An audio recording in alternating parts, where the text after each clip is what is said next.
The officiating in this game was most. Here's the problem. It took too much time. I'm fine with that. But they did the same damn thing we talked about with the Bengals and the Raiders game. They buzzed in. Yeah, I know. They're That's just buzzing in randomly. Sean McVay had multiple challenges in the first half that he successfully challenged. It was the Stafford goal line play, and then what was the second one? I'm so worked up about it. I can't remember. A pass. It was a pass. Pass was ruled.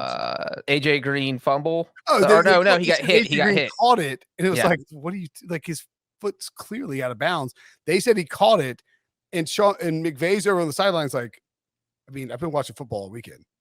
They keep buzzing in at random times and saying, "Hey, don't worry about that. We got this covered. We have 10 billion cameras in the stadium. We'll fix it for you." And they didn't do anything. So finally, he just dropped the challenge flag on there. He goes 2 for 2 again. And I don't want to harp on the issue, but it's a huge deal because it's going to affect games. Like, it might affect. I assume they'll fix it for the Super Bowl. They'll be aggressive with the Super Bowl. But if you have these coaches cannot possibly know if someone's buzzing in from the New York office to tell them, "Hey, guy, we're gonna take a look at this." What is the function? What is the implementation of the replay assist? Someone from it's great. The NFL, how big is the NFL rule book, Breech? Big. It's like it'd take us a week to read the whole thing if we dictated it on the podcast. And in the middle of a 2021 season, they decided to just suddenly implement replay assist and start changing some plays, but not other plays. It's crazy. I mean, it's you don't know as a fan, as a media member, as a player, as a coach, as an analyst who's doing the TV game, whether the NFL is going to review a play that the Stafford sneak. They showed one overhead shot. You're like, he's in. The first shot from the sideline, you're like, he's in. Why would you call him short? I understand what you're saying. I don't disagree with it. And every time you bring it up, I'm fine supporting that. Here's my thing. And after 45 minutes of commercial breaks to figure all this nonsense out, and Peyton was getting frustrated with it because he's an old person like me. Sure. Here's the thing. Let me have this job. I will do every game on Sundays at the same time. You show me the video. I will tell you in 5 seconds whether it's a catch, not a catch, in the bounds, out of bounds, touchdown, not touchdoand. And we can get on with the thing, and the games will be over in 2 hours and 35 minutes. Because all this dragging it out. I did Dave Davishek's pod on Monday, and he said the same thing. He's like, we need 3 people in a room. And I was like, well, let's add buttons. It's like, is it yes or no? And you just smash the button. And if 3 people smash it yes, we move on. Smash the like button. If it's smash the like button if you're watching it. I mean, to be clear, I am in favor of and Wilson is too, and I think Breech is too, in favor of the NFL, the league's officiating office stepping in and making these changes on the fly to correct obvious problems. But I do not like that they didn't announce that they were doing it, that they are randomly doing it during games, and you don't know when they're going to do it. And you only find if you're backing it, and you can't get in bed with these sports books and go all in on gambling, and they'd be like, oh, by the way, we have a Wizard of Oz situation unfolding with our replay situation. Unless you have some vested interest, Breech. No, they're too incompetent to do that. That's the other thing. When people come up with conspiracy theories, you go, wait a second. The people doing the conspiracies are friggin' morons. They're not doing anything. Yeah. Or just wait until the sportsbooks start taking bets on how bad the officiating will be in games. Yeah, I wonder if that would actually snap some action. I mean, these sports books we have the fastest feed we get is the NFL stats feed via a media platform that they give us. It's still almost because somebody's somebody's watching the play and plugging it in manually. And by the way, sorry to interrupt you, as Molly P notes in the comments, so they couldn't figure out the AJ Green thing on the field. That took 25 minutes, and then they had to challenge it because saying. It was like the Bengals game. Zach Taylor doesn't. I was like, oh my God, Zach Taylor's not going to challenge this. The Bengals are going to lose this game because Zach Taylor doesn't know to challenge. And then Sean McVay's standing there with his red flag in his hand, is somebody coming to the door to Like, is somebody going to help me out here? No. Okay. I guess I'll throw this on the ground. And if you're going to do it like this, you can't, because I mean, if McVay loses that challenge for whatever reason, he has no challenges left in the second half of a playoff game. But that was one of those weird ones because, like Wilson said, they conferred. The officials actually had a conference about it and clearly got help from the eye in the sky and ruled it a completion. His ear. I was actually surprised that McVay challenged it, knowing that they had already heard from the league office or something.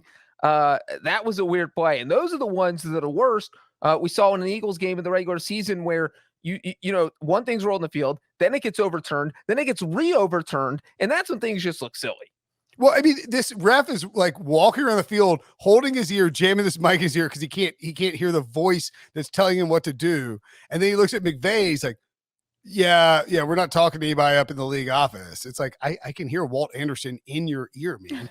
What is happening? And by the way, this isn't, and I don't think we're on this thing, but sometimes people are. This isn't a you have to hire the rest full-time conversation. No. It's you have to have the people that can see all these things doing this in a expedited manner, because I have all night, but I prefer not to spend all night watching a bunch of middle-aged men walk around in zebra suits. What I want to have, what I would like is the NFL to, I mean, I guess I think I hate like over policing things, but there needs to be like Jerome Boger needs to pull up a green flag out of his pocket. And he's like, this is a replay assist. We are changing the call on the field situation. And then they show the replay. It's like, oh, that's right. They did a great job. Good work. But the problem is they're sometimes doing it and then sometimes in obvious situations not doing it. Back-to-back plays in the Raiders-Bengals game on catches that were just called completely wrong. And then on Monday night, the Stafford sneak and then whatever there was another catch where McVay had a challenge. Oh, it was AJ Green. It was the AJ Green catch. Yeah. I mean, which actually was incomplete.